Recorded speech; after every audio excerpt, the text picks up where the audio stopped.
Hey everybody, Pastor Tim here for today's 3-minute Devo.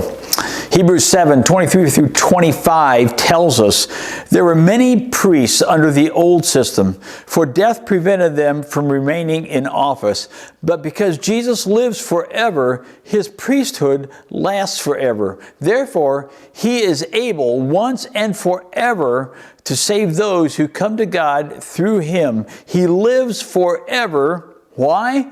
To intercede with God on their, that's your and my, behalf. You understand that the Bible is saying that Jesus right now is praying for you and me, interceding for you and me during this Devo even. Hebrews 7:25 makes the statement about Jesus' unending work at interceding with his Father on our behalf. He can and he will completely save anybody who calls on him for salvation. And not only does Jesus save us, but he also lives to intercede for us. He pled our case yesterday, is interceding for us today, and represents us tomorrow as well. How awesome is that? This word intercede includes a sense of pleading. Jesus is continuously, persuasively presenting you and me before his Father. It's kind of like hiring an attorney to represent you before a judge. Before you ever pour out your heart to God, your Savior has already called out to the Father on your behalf. Even before you ask, he knows what you need because he's with you.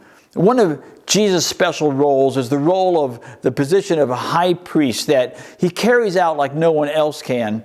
Throughout the history of Israel, priests went between God and the people, even though the priests were just as human as the people that they served. Only Jesus became the priest who could do perfectly what every other priest could only do partly.